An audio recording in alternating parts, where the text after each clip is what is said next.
been a best-selling author for years before that, American history expert, longtime conservative talk radio host.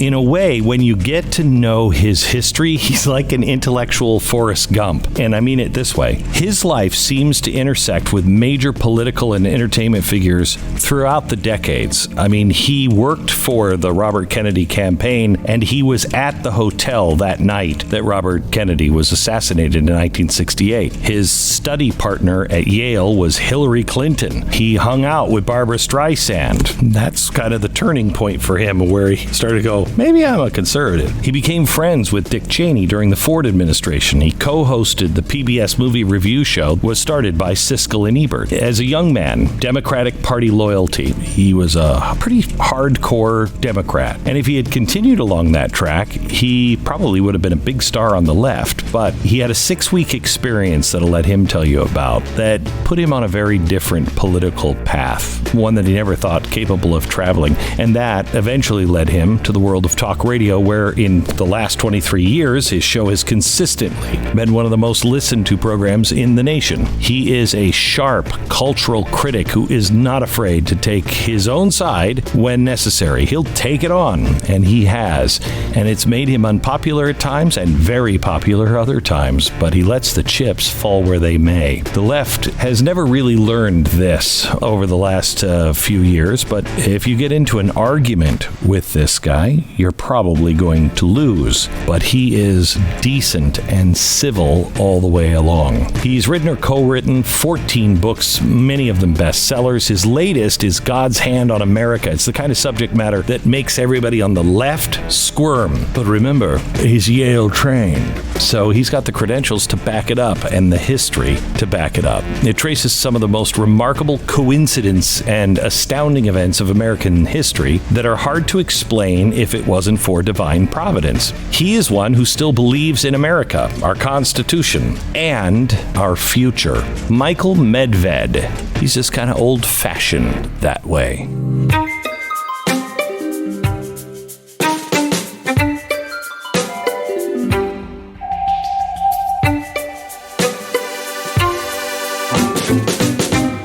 Michael, when I first got into the media, I thought it was going to be glamour and exciting and everything else, everything that it's not. But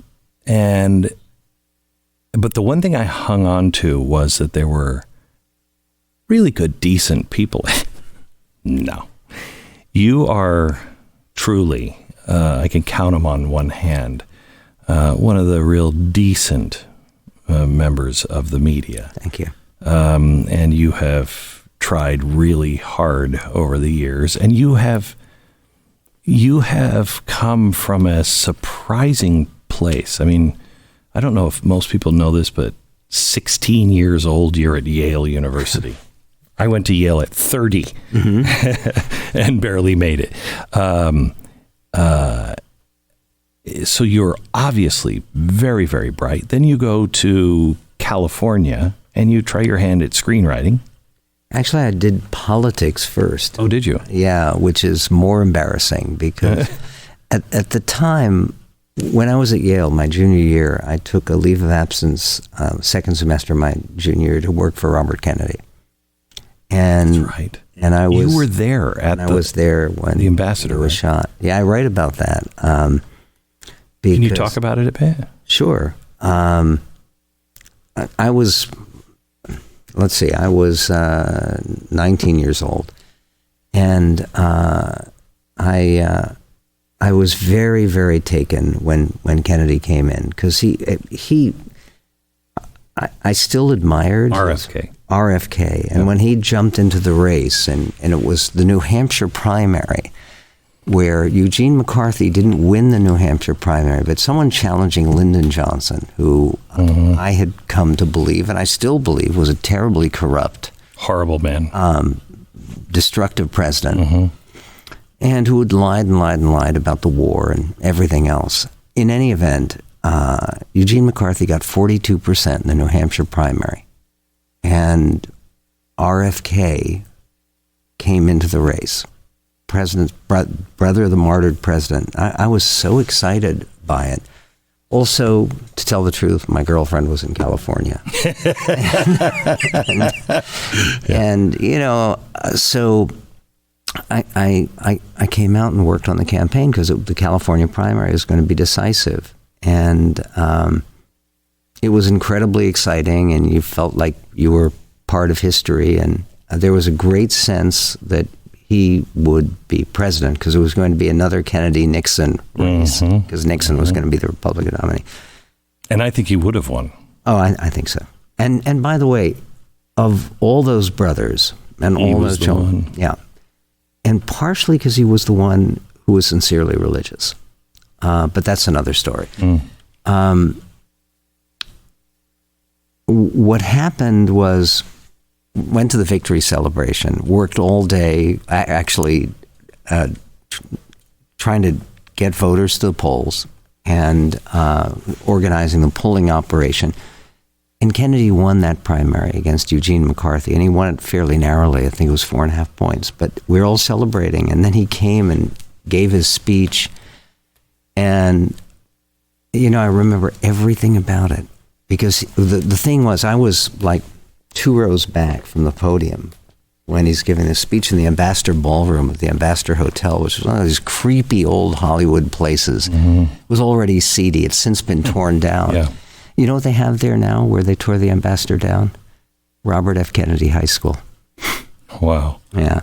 But in any event, he gave his speech, and I remember calling out, and in some of the tapes, you can actually hear my voice, and I call, "We love you, Bobby." And, as a kid. And then he said, and it's going to be on to Chicago, and we're going to win it there. And he flashed the V for victory sign, which is also a peace sign. Went into the hallway. And, everybody's breaking up and looking to get a drink or something like that. And all of a sudden, you could hear the sound. It was like popping balloons. And people say firecrackers. This was not like firecrackers. It was popping balloons. And then horrible screaming. And I will never forget, the scream came from that kitchen area where he had walked off into. And it came from the front of the room and went all the way to the back of the room, sort of a progressive scream, and then back. And because his brother had been killed just 5 years before, everybody kind of knew what had happened. And then they locked us up. the FBI and you were not allowed to leave the building. And this is one of the reasons I don't hold by any of the conspiracy theories. I did not witness the actual shooting. But I was in the front of the room. They could identify me by photographs. And I was interviewed 3 times by the FBI. And a really intense, who did you know? Did you know anybody there? What? In any event, it was one of those things that that made me deeply involved in politics. And so when I graduated, and then I started in law school, and my first semester at Yale Law School, Hillary Clinton was my study partner, Hillary Rodham at the time. But then I left law school to do politics, just like I'd left junior year, and I got a job as a speechwriter for a Senate candidate, and I came out to California working, and I honestly believe it was providential for me. I got a job working briefly as a campaign manager, very briefly, because I quit for a really corrupt, horrible U.S. congressman. Like 6 weeks you were with him or something. Correct. Ron Dellums, who's really far to the left. He helped make me a conservative. Because sometimes it's actually seeing the bankruptcy of liberalism. In other words, I still think there are good people who identify as liberals. I think there's good people on both sides. Absolutely, and good people right. who actually believe it, and then there are the people who just use it. Right. On both sides. Absolutely right. So in any event, we were just talking, so I was doing politics in California before I got into screenwriting. I actually got into screenwriting through doing book writing. So wait, before you leave politics, was there one thing that happened that made you go, okay, I'm out? It was a lot of things. I've always been anti-drugs. I mean, Right. I'm weird enough anyway, you know. And in that campaign, there was a great deal of drugs. And we're not talking about marijuana. Hard drugs. More serious stuff. And it was crummy. And I began being worried. There was also a lot of paper bags with unmarked bills. And Wow. And this was a U.S. congressman who was running for re-election. Wow. And I was afraid that, I had not finished law school, but I'd taken out of law school. I did not want to be indicted at a young age. And so I left the campaign. And what happened in Barbra Streisand's living room? She called me over. I was working for her on her screenplay for Yentl.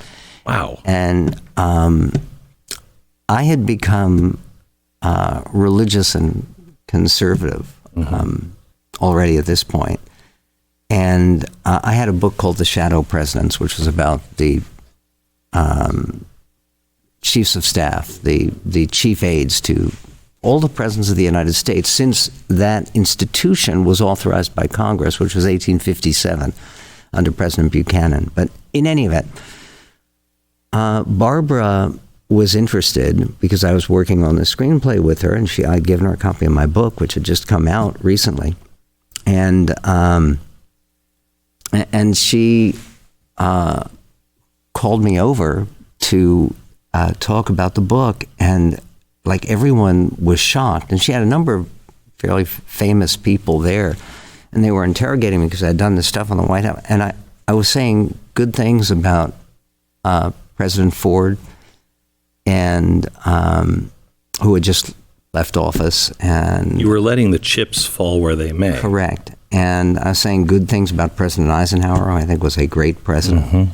And basically, part of what, and it's so funny, because Gerald Ford's chief of staff was Dick Cheney. And I was very impressed with Cheney. I interviewed him several times, and I thought he was really a bright and good guy. And they were so shocked that, and it basically killed my association, my ability to write for Streisand. But they were so shocked that anyone could say anything positive about Republicans. And I don't think a lot has changed. No, it's gotten worse because now it's not just the negativity about Republicans, it's negativity about moderate Democrats. People who are woke.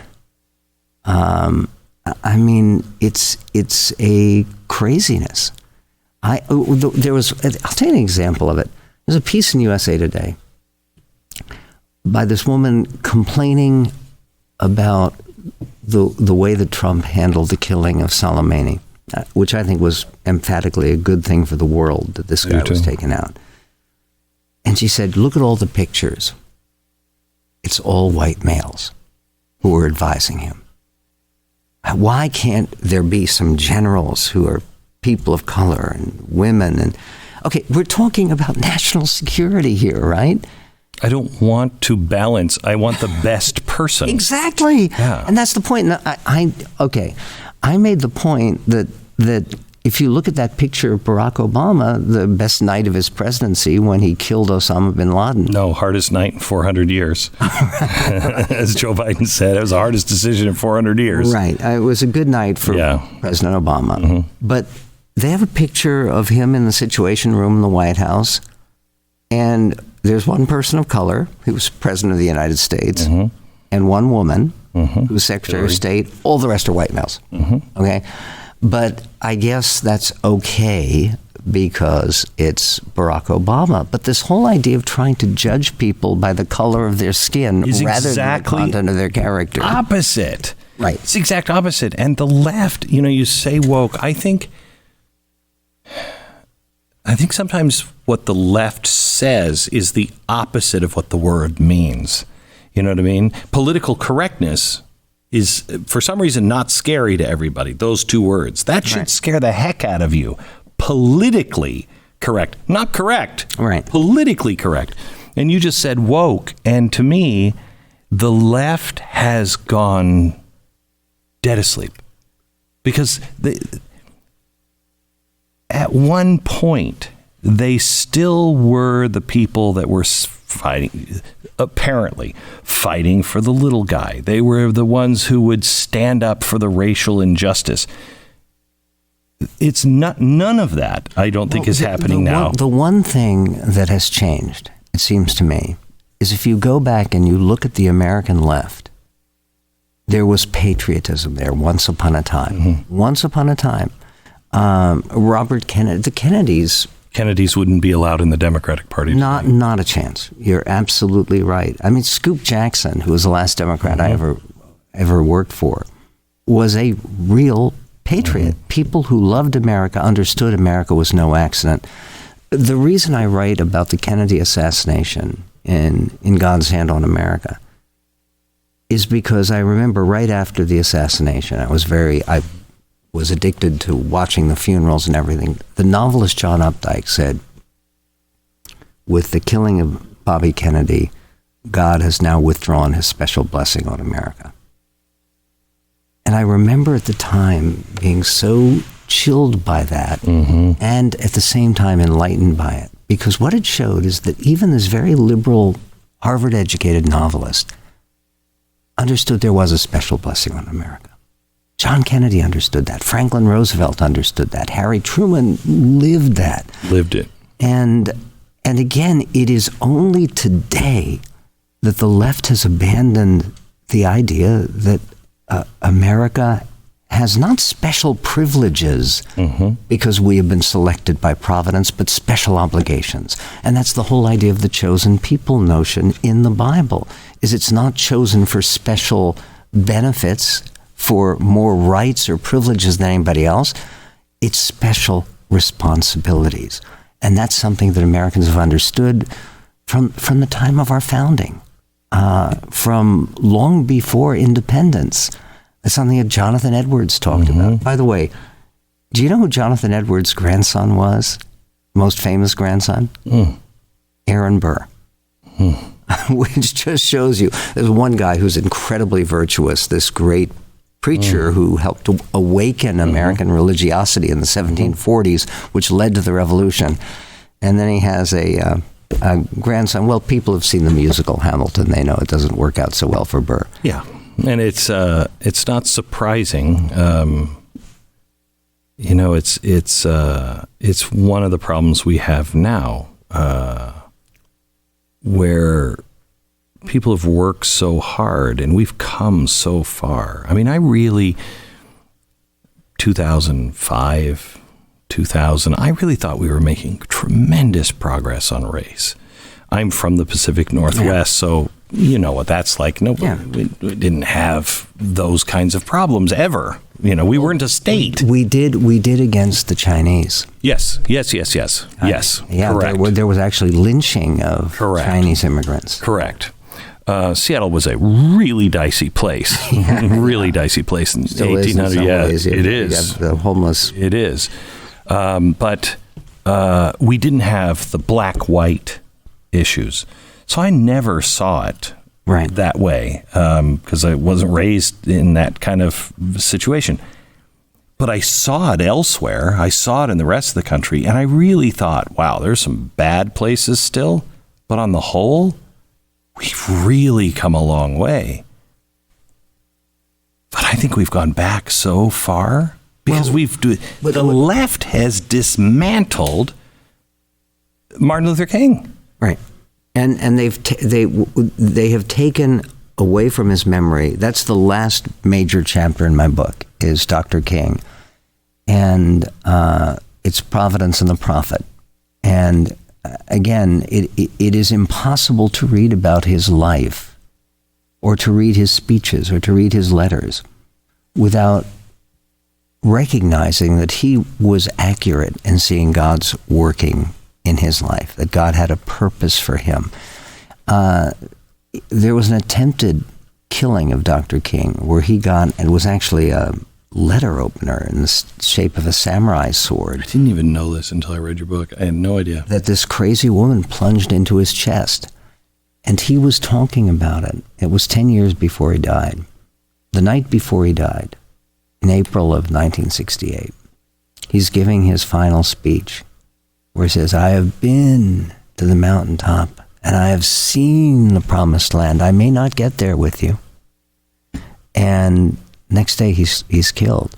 He was talking in that speech about the assassination attempt where if he had coughed, he would have died. It would have ruptured his aorta because he had this thing that he had to remove surgically because he'd been stabbed. And he said, I am so glad that God has given me this last time that I didn't cough because of what I have seen and the progress that I have seen. And see, here's the basic thing. We're very lucky to be here in America. I mean, your life is unimaginable anywhere else. My life is unimaginable anywhere else. We're so fortunate. My grandfather decided to bring his family from Ukraine in 1910. It took him 14 years because of the interruption of the revolution and civil war in Russia to get my grandmother and her one surviving child. They lost during that nightmare. This is World War I. She lost 5 daughters. And then when he finally got her to America in 1924, there was an assumption that she was terribly sick. And she, like poor people, never been to school. She didn't want to go to the doctor, she finally went to the doctor. And she was convinced because her neighbors had told her she had a terrible tumor and she probably wouldn't survive. And so she's crying. The doctor says, sit down. And he says, do you know what the problem is? And she says, I have a tumor, right? He says, no, you have a baby. She said, I'm 49 years old. This is not possible. He says, well, your name is Sarah. And it is. That baby was my dad. Wow. This American miracle baby for a land of fresh starts and special hope. And here's the basic thing. And the reason that I wrote this book is what happens is Americans are so blessed. You're either going to feel grateful for that, and if you don't, you're going to feel guilty. Because you understand that you have it so much better than people anywhere. I call it the golden ticket. It's like Willy Wonka. We've won the lottery. We're born in America. Okay, if you don't feel grateful for that, then you're going to feel guilty that we have gotten all these things because our ancestors stole and they pillaged and they exploited and they destroyed and they were uniquely racist, and it's slavery and it's Native Americans and it's despoiling the environment and it's American imperialism. All that crap is a way that people can understand their own good fortune, which is a very negative way. It's psychologically unhealthy. It's historically nonsensical. And the right way of understanding it is, yes, God has blessed us uniquely, but not because we're so great. It's because he calls us to be better. And he calls us to actually continue this work. Dr. King said, the arc of the moral universe is long, but it bends toward justice. And he understood that. We must as well. I, about 8 years ago, I started reading Dr. King, and I just devoured anything I could because I was convinced his message is the message for today as well. I mean, it is the answer. Jesus knew that, Lincoln knew that, Gandhi knew that, Bonhoeffer knew that. It's the same thing over and over again.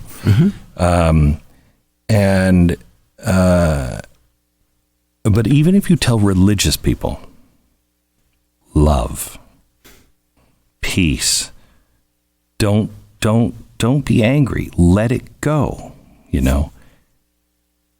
they almost to a person I hear, all that's fine, but we've got to do something. Well, he did do something, but he just did it in the atypical way unless you want to win. And people that claim to have so much faith almost don't have faith that God's got us. Mm-hmm. Just do what you're supposed to do. Mm-hmm. Well, it's interesting. King gave this remarkable speech to a high school graduation at one point. It was a largely black high school. And he said, my message to you is, and he went through the great people in human history. And he said, we've had great people in human history, and he didn't mention all black people, because it's Dr. King. He mentioned Beethoven and Michelangelo, and he said, not all of you are going to be great artists, great athletes, great entertainers, great media people. He says, some of you are going to be street sweepers. Be the greatest street sweeper you can. Be the Beethoven of street sweepers. Be the Beethoven of gardeners. And whether you're a doctor, whatever you are, the point about being part of America is you talk about love. Love is important, but what love is really based on is gratitude. Mm-hmm. And part of the reason that Americans don't feel thankful is we've forgotten to whom thanks are due. Mm-hmm. And it's uncomfortable for people. And again, it does create a sense of obligation. It means that you have to do more than. But how much of this is natural? Because I think there is a natural tendency to forget about divine providence. Divine providence, different than manifest destiny, but to forget about divine providence and to forget about what came before you and the struggle today. It's just me. Oh, poor me, and oh, poor us. Look at how bad things are right now. How do you get people to look at that when, let me phrase it this way, how much of it is real, just lost, and how much of it has intentionally been distorted and covered? Well, I think a lot of it has been distorted and covered because it's to actually look at America and to the history of America, it is impossible to think it was an accident. And my immediate previous book, The American Miracle, has stories from early in our founding history where you could actually calculate odds against it. In the new book, I talk about the Battle of Midway, which everyone who participated, including people who, again, were self-described atheists. And yes, they existed in America. They always have. Yeah. Where what you cannot mistake is what Hegel talks about as the will of history, is that there is a pattern here. And yes, you can write it off as, oh, it's just happy accidents. But a pattern of happy accidents is still a pattern. And it's going somewhere. And I think part of what's happened in America is this sour mood that we have, which is so profoundly ungrateful for what we have. I was talking to you just off the air about, I had serious medical problems. I know that you've dealt with that in your family. How grateful that we live when we do, when they can prolong life, and life in America is so sweet.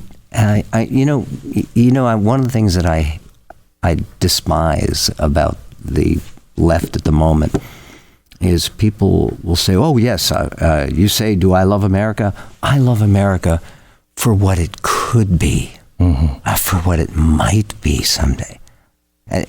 Okay, that's like telling your wife, do you love me, honey? Well, I love you for what you could be if you had to lose a few pounds and if you had to change your hairstyle. Well, please.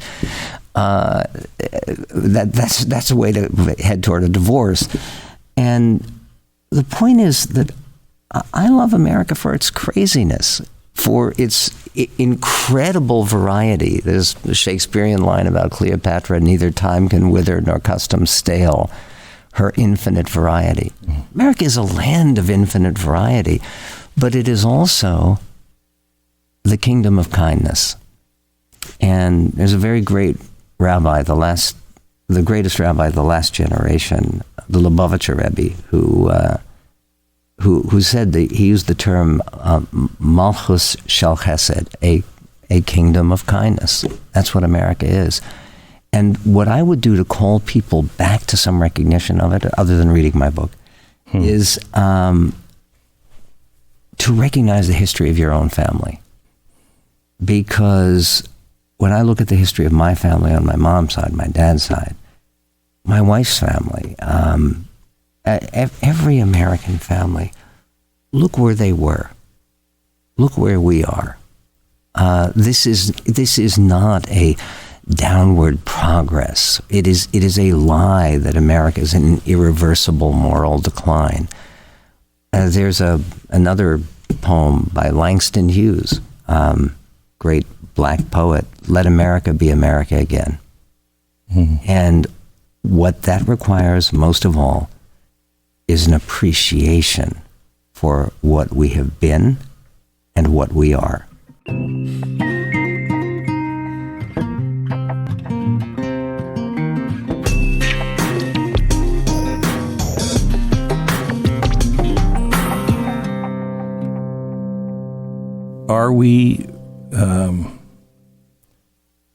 Are we able to salvage it with where we are right now if we don't?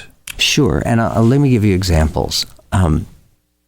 When President Reagan became president, think about it. We had just had 4 years of Jimmy Carter. We had just gone through the Vietnam War. Watergate. We had the only American president to leave office under a cloud, to resign. We had cities burning down. When Dr. King was killed, his memory was defaced. There were riots at 163 cities, and most of them deadly riots. We had, I don't know if you remember this, you probably are too young, but there was a guy, math graduate student, who was murdered at the University of Wisconsin because he went to the building late and the left blew up the building. We had the Symbionese Liberation Army. Had all this horrible stuff here. There was fighting on the streets. The Democratic Convention of 1968. The country was a mess, and crime was skyrocketing in every major American city, and drugs were a plague, and this huge explosion out of wedlock birth and the collapse of the family and all of this going on.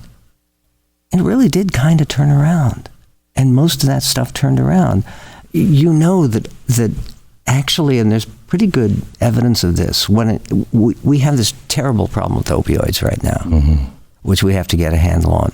But in terms of the heroin, even the meth, things have been getting better a little bit. The abortion rate in America is way down, is been cut by 2/3, and all the surveys show that this remains a country where people do well. And people say, well, it's hard for people on the bottom to rise to the top, but it is still overwhelmingly people at that bottom quintile. The next generation is higher, is higher, and and that's unthinkable elsewhere. Well, it is. They say there are reasons to believe that Europe is also, now there are European nations where there's also more social mobility, economic mobility. And yes, but that's because the whole world, which has been blessed by America, is so vastly better. The percentage of people in the world, I was reading this recently, and it's a UN number. Okay, so a UN number that when the UN was formed, about 60% of all people living in planet Earth were in desperate poverty. They did not have enough to eat. That's down to 6%. I mean, we have made so much progress against, and again, which is one of the reasons not to believe all the stories about the end of the world and because of climate change, we're going to have hundreds of millions. If you look at the climate change predictions that Al Gore was making for 2020, we were not supposed to be sitting here in Texas. I think Texas was going to be underwater. Yeah. No, they just had to change at one of the national parks, a Glacier National Park. They had to change the signs. Correct. I love Glacier National Park. Gone. These glaciers will be gone by 2020. Yeah, I mean, look, just the everyday miracles of American life. And okay, I got on a plane last night, and through a snowstorm, flew here. Plane even landed pretty close to on time. Thank you to Alaska Airlines. And, these are everyday miracles. You think of what that means. I have a chapter about the Transcontinental Railroad. And the reason that railroads were so amazing to people, Lincoln was the one who, in the middle of the war, they passed the bill for the Transcontinental Railroad because it was an obsession of Lincoln's always. And partially because you could go back, and there was, before the railroad came, before we invented railroads in the 1830s, no human being could travel faster than Pharaoh on his chariots in the Bible. Think about that. You couldn't travel faster than a galloping horse. And all of a sudden, you've got this amazing machine that can cross the continent in 7 days. And relatively safely. Yes, very safely. I mean, unless you were working on it. Correct. And even the working on it, the sense of godly purpose that drove, I write in my book about this unsung American hero who really deserves more attention, whose name was Ted Judah. And he was known universally as Crazy Judah, because he was obsessed with his dream of building a railroad that would connect the Midwest to California, which was already a state, going through nothing. And there was vast, vast emptiness between. And he believed that that was the right answer to binding the nation together after the divisions of the Civil War. And his story, and the story about the role he played in organizing the Central Pacific, and the churches everywhere gave thanksgiving for the creation of this railroad, which bound us up as one nation. See, that kind of story, which is, it's the first transcontinental railroad ever built anywhere. And before that, to get to California, you had to either go overland, which took about 6 months, or you had to take a boat, a ship, that would go around the tip of South America, because Theodore Roosevelt hadn't built the Panama Canal yet. And that would take 2 months. And all of a sudden you could make this trip in 7 days. And all of that is incredible. I'll tell you another thing. Most people don't know this. They should. It's a blatant miracle. When we had a war with Mexico, and I know it's controversial, we had a war with Mexico. Guess what? We won. But President Polk sent down... Actually, the war was Spain, wasn't it? No, it was with Mexico. Was it Mexico? Yeah. Mexico, war with Spain was 1898. Right. War with Mexico was 1846, 48. In any event, President Polk sent down the chief clerk of the State Department, whose name was Nicholas Trist, who's a fascinating guy. He's former private secretary to Thomas Jefferson. He married Jefferson's granddaughter. Former private secretary to James Madison and to Andrew Jackson. Okay. He comes to Mexico to negotiate the peace, and Polk has gotten it in his head at this point that we should take all of Mexico. They had the all Mexico theory in the House because we had beaten them in the war. Why not? Now, that would have been a terrible idea. That would have made us an imperialist power. And Trist didn't want to do that, so he's negotiating. The one thing he's concerned about is we'll get California, okay, and we'll leave the rest of Mexico to Mexico. So Polk fires him, says, no, you no longer represent the United States in these negotiations. So he tells the Mexicans, you want to continue negotiating with me? And they did. He signs on February 2nd, 1848, the Treaty of Guadalupe Hidalgo. Okay, now if that date, he signed on virtually the same day they discovered gold in California. And had they known that California, and this is why America had this huge economic advantage in the 19th century. Now, all of this, people who are participating said this is, and by the way, Polk went from having fired Nicholas Trist and having ordered troops to come and arrest him for disobeying the president to, wait a minute, he got this treaty and he got California, we got all this gold. 300,000 people came out to California in the first 18 months after discovery of gold. Wow. And it was a state a year and a half later. And it's another story. In any event, this stuff, the idea that all of this is accidental, I don't think holds. I don't know how we go from fire for 5,000 years to the light bulb 100 years after, people are set free and able to keep their, the reward of their risk. People have a hard time. For instance, I'm a big Churchill fan. Oh, yeah.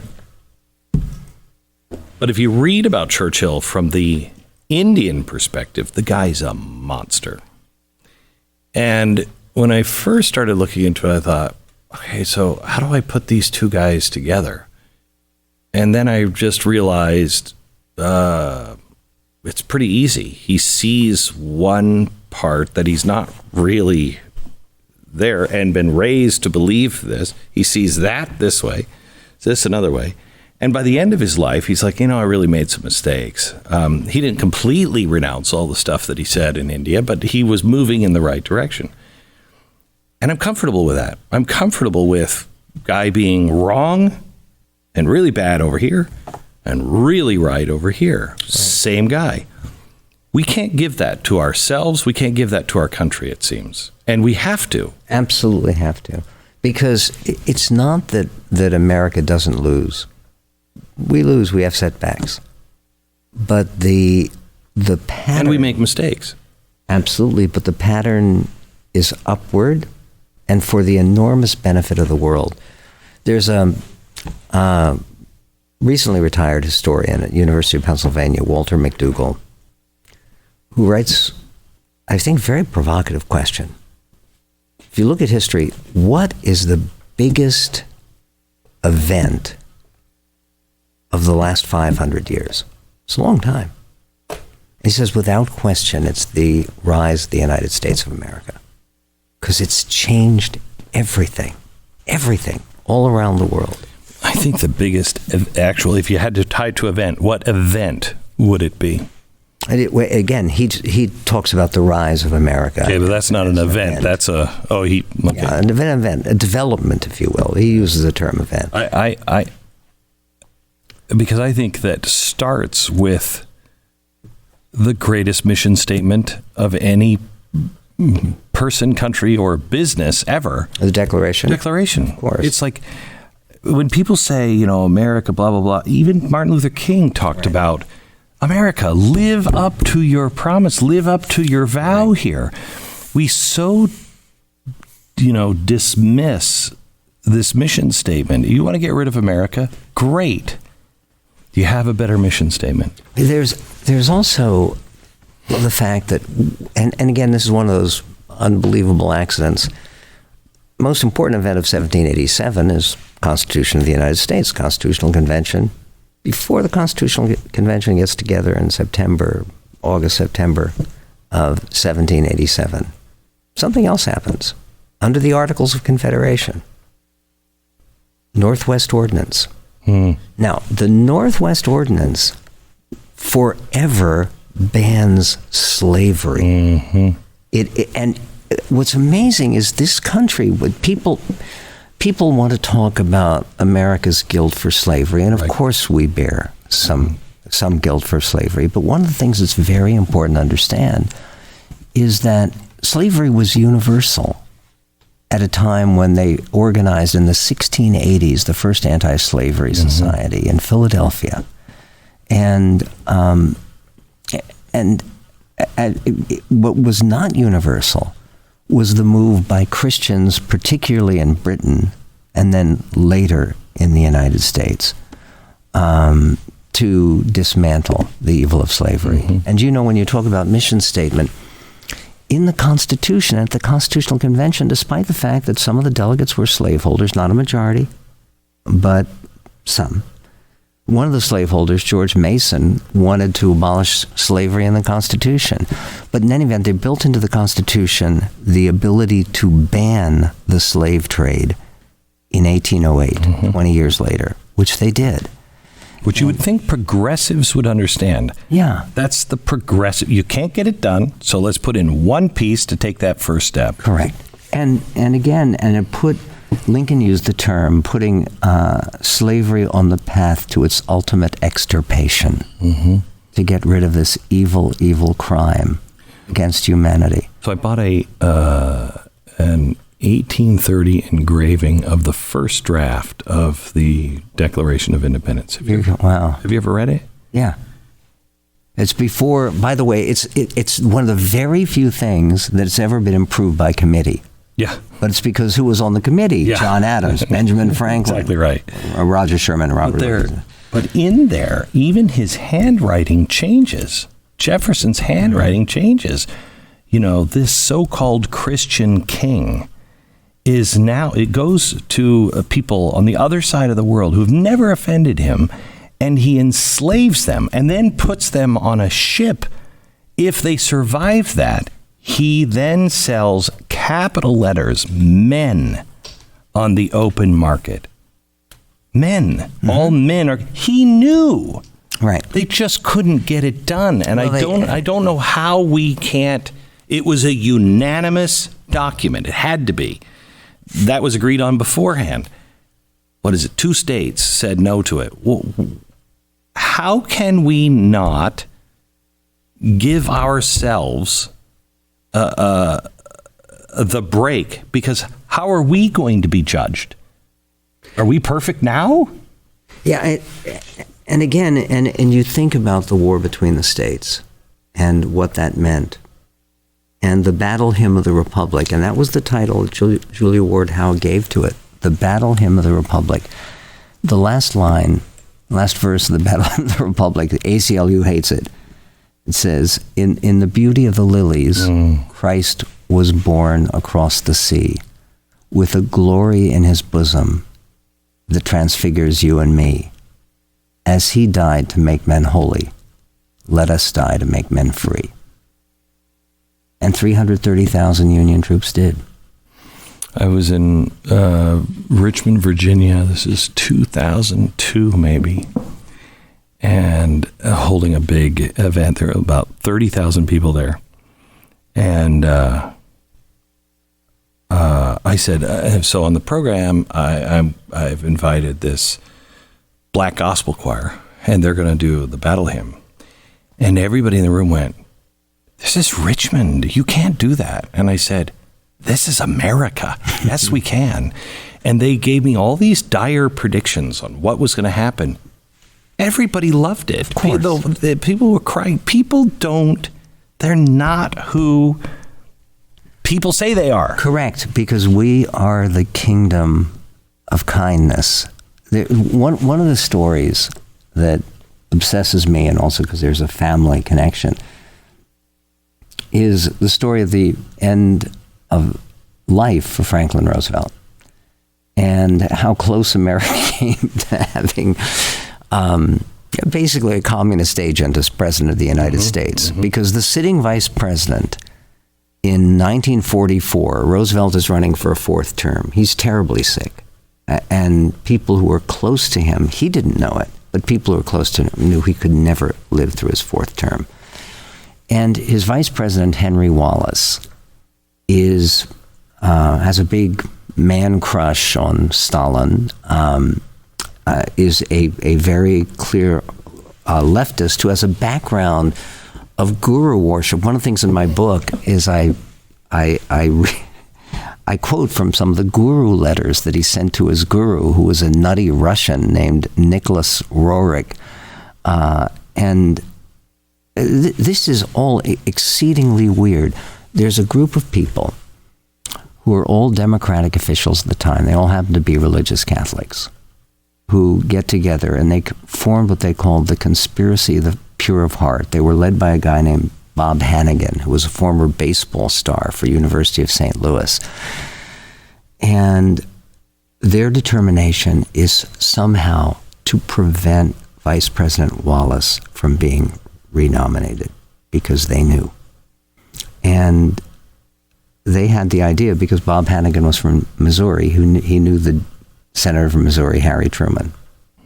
And the story of the manipulations behind the scene, this was a real conspiracy, the conspiracy of the pure of heart.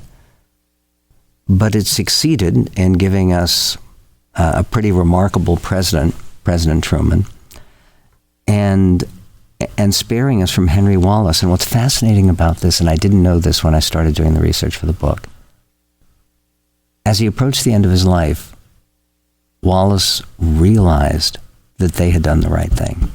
He wrote a piece which, honestly, other history books don't have this. He wrote a piece called Where I Was Wrong, where he talks about the indescribable pure evil of communism.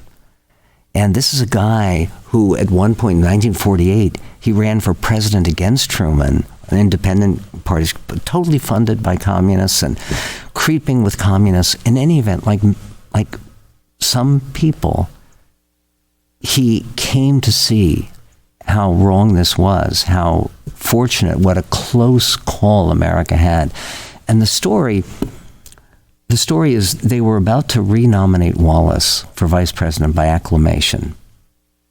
And the conspiracy of pure of heart, there was a lot of political bosses, frankly. And again, they were serious Catholics. They felt God was behind this. Bob Hannigan, the key orchestrator, in any event, I'll get to him in a moment, but what happened at the convention was they had this roaring demonstration on behalf of Wallace, and then Senator Claude Pepper, who was another old leftist, had the idea, let's nominate him right now, because with this hall right now, he'll be renominated. So he pulls for a microphone, his microphone goes dead. He starts rushing the podium and barreling up there. It's like a broken field runner. And he's trying to get to the podium so he can get to the podium. I move, renominate Vice President Henry Wallace by acclamation. And literally, he is 10 feet away from the podium when the gavel comes down. The chairman of the convention at the time was a senator who had just been appointed to senator from Indiana, Samuel Dillon Jackson. He only served in the Senate for 6 months, taking the place of a senator who had died. But this was his one great moment. He saw Claude Pepper coming. He put down the gavel. He said, okay, the convention, I move the convention adjourn. And all in favor, aye. Aye. All opposed, no! The ayes have it. Convention is adjourned. And it is because of that we escaped having Henry Wallace as president of the United States, because Roosevelt died 82 days after his inauguration for the fourth term. Bob Hannigan said, on my tombstone, I want, here lies the man who saved the United States from Henry Wallace. And is it on his tombstone? No, because he died shortly thereafter. He had a stroke, heart attack and a stroke. And he was a young man. And a lot of people thought he was a former chair of the Democratic National Committee, but the kind of very patriotic, seriously religious Democrats we need more of. He would be called a Nazi in today's Democratic Party. Right. Let's talk a little bit about, you talk about Theodore Roosevelt. And I know you don't like him. No, there's parts of me, I love him. Okay. I love him. He's a product of his time. Mm-hmm. He's a product, and we saw what this turned into overseas. This progressivism, this Fabian socialism, it's ugly at the end. But you can understand it the first time. You can understand it when everything is changing and you don't know how to adapt. Here's a new scientific way to look at things, et cetera, et cetera. But you go into the divine providence of his whole Theodore life, Roosevelt, because he his entire life was dueling death, and it's astonishing the number of near-death experiences he had on the battlefield at the San Juan Hill. He's the only one on horseback because they hadn't gotten their horses. It was a typical Army snafu. The Rough Riders had to charge uphill on foot. There are a fourth of his regiment is either wounded or killed. He's riding on a horse with a big bandana around his cap, leading his troops. Like Washington. Untouched. Right. Mm-hmm. And there are people there, witnesses, and not one of them said it is a miracle that he wasn't killed. And it was the most foolhardy thing anyone had ever seen. He had near-death experiences as a boy. He had this unbelievable, dramatic situation where the same night that his first child, Alice, was born, his wife died and his mother died.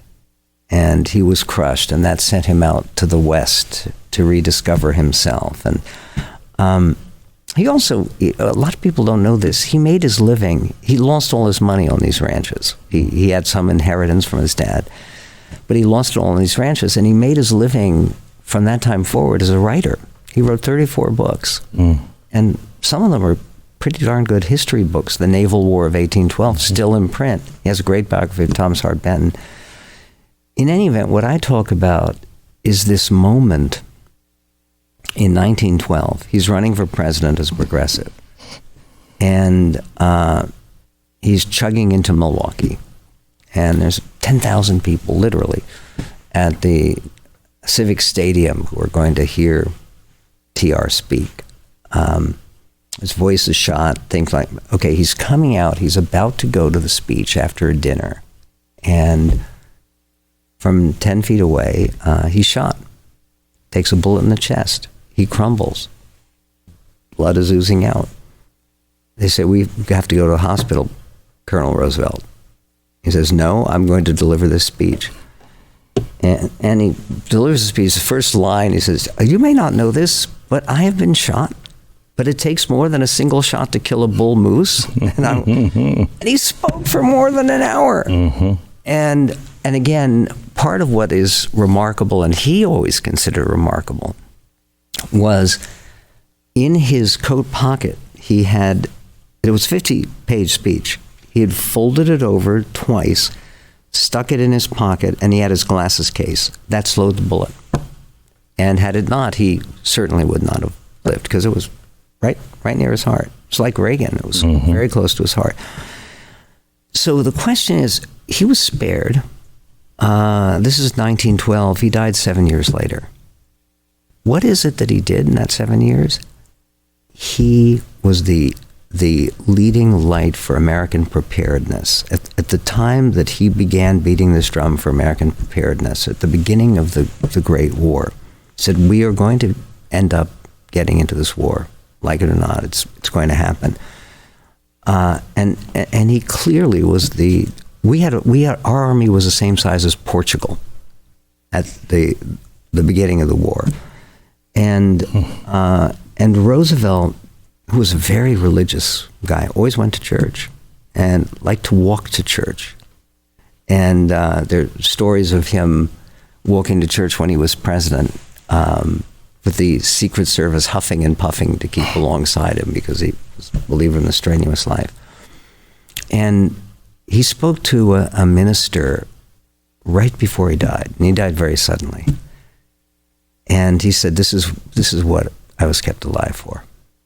And he said that even after his son Quentin had died in that, which was the most painful thing in his life. In any event, what's fascinating to me is that Roosevelt, like so many other important Americans, virtually all the other important Americans, believed that there was providence, that there was a plan, and wanted to be part of it. And I think manifestly he was.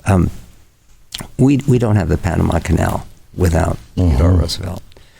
And frankly, establishing our system of national parks and national forests to be what they are, which is a great gift to the country, where they can take down the signs about the missing glaciers in Glacier National Park. That's also a Rooseveltian gift.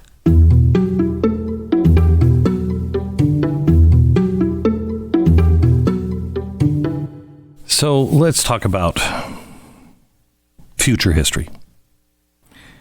You happen to make it to Ray Kurzweil's Dream of 2030.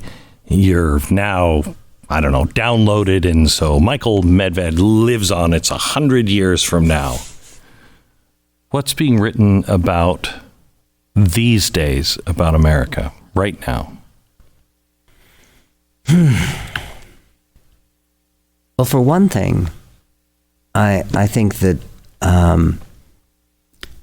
there are people out there, and I know this, who believe that they see God's hand in our current situation because of the victory of President Trump and because what President Trump has been able to achieve. And this is taking nothing away from his achievements, which are real.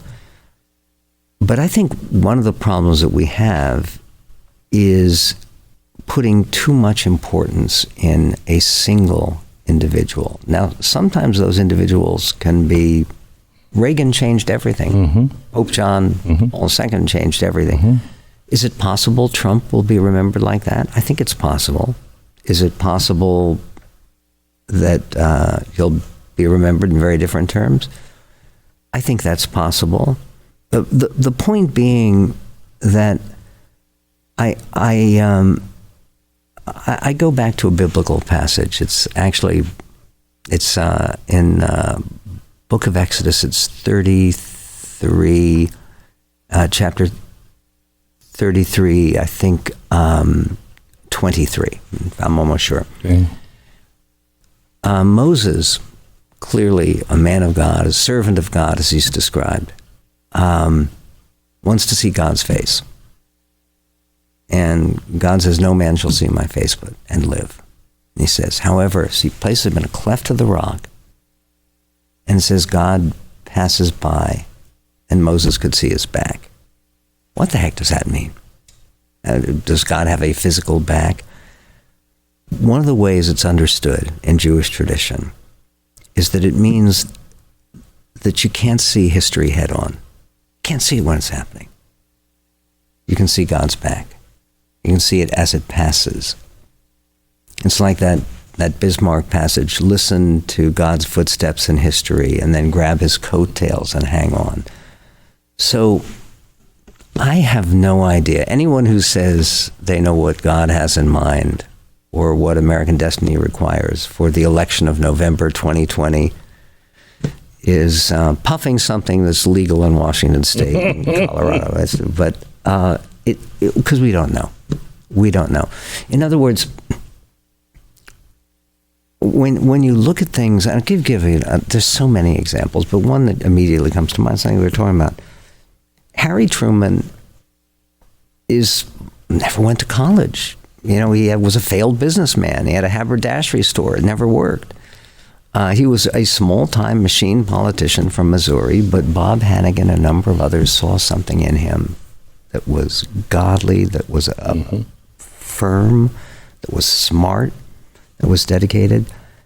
If you were reacting in April of 1945, Franklin Roosevelt and now Harry Truman is president, you thought, disaster. It turns out, what a great presidency. The whole network, the whole setup of what won the Cold War, of NATO and of the containment strategy, and recognizing Israel 12 minutes after Israel's independence is proclaimed. Harry Truman was a great blessing for this country. It was. Didn't think so on the April day he took over. Who knows? This is a very, very long, elaborate, and emotional dodge of your question. I hope that they write about the history of our country, that America is going to make another comeback. It's not make America great again. I don't think we've ever ceased being great. But we'll make another comeback as we did in the 1980s under President Reagan. And not just economically. But you know, you grew up, you remember what it was like when we were afraid of nuclear war and the Soviet menace, and the Russians were, I remember Mort Sahl, a comedian, had a joke. He said, well, today all of the optimists are teaching their kids how to speak Russian. And the pessimists are teaching them how to speak Chinese. Okay, you know, America's here, still the dominant power in the world, still the dominant force of the world. And it's not, again, because we're better. It's because we are an instrument. Lincoln used that term a lot. He said, I am an instrument, an humble instrument of the divine will. And that really is, I think, the situation for America. If you believe that there is a God who has an influence on history, I think most people have to recognize that. What's he going to use, Belgium? He will, but it'll be difficult, but he will if we don't do it. Well, yeah, no, I mean, we are the biggest, most significant. The last great hope. We are the last best hope. Yes, thank you. And the last best hope, because we are called upon to be not only great, but good. Let me just switch topics real quick, because, you know, you're a film critic for a long time. Yeah. Have you seen 1917 yet? Yes. What'd you think? I loved it. I did too. I thought it was a fantastic film. And unbelievably well made. I don't think we're going to ever have a film that gets us closer to what that battlefield. I have to tell you, I went in hoping that it would be better than, or I mean, as good as Saving Private Ryan. I think it was better because I felt like I was in it. It wasn't a star-driven thing. And the way they filmed it, I felt I was in the trench. No, it's immediate, and it's almost done as if you're experiencing it in real time. Yeah. And that's one of those things that people talk about. It's like it's one shot. You're following these guys at every step of the way, and it's so well done. And again, and you think back on that war, and the waste and the tragedy, and 125,000 Americans died in that war, and 16 million people altogether. But again, if you look at 1917 to 2017 and what's happened in the world, and how much closer we are to justice, to opportunity. I'll tell you one thing. Did you see that Peter Jackson? Oh, yeah. Yeah, the people. I was looking for something deeper than that. No, that's exactly right. It is. The pictures of all those people in that. Do you know what a blessing dentistry is? No, it really is. I mean, for guys like us, right? Teeth. It's wonderful. Now, all of this, you can say, oh, that's so shallow. It's not shallow. At the end of the day, you know, it's flesh, blood. The opportunities that we have. I mentioned before my dad, my grandfather who came here from Ukraine was a barrel maker. My dad, because of public schools and because he was very hardworking and clever, ended up getting scholarships and then GI Bill and getting a PhD in physics and doing having an amazing life. He was in the scientist astronaut program. And again, and my dad, he became religious later in life. But even when I was a little kid, when he really wasn't religiously involved at all, he was very involved with the knowledge that America was evidence of God, that there was something godly and special about America. And if you think about it, every single one of our patriotic songs has some kind of God reference.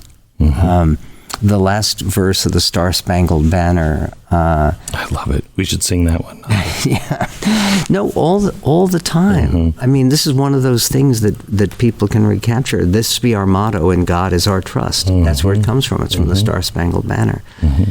And America, America, God shed his grace on thee and crown thy good with brotherhood. And she wrote that song when she rode up to Pike Peak and looked out over the plain. And even Woody Guthrie, who, he wrote that song, This Land is Made for You and Me, this land is your land, this land is my land. He wrote it as an answer to God Bless America.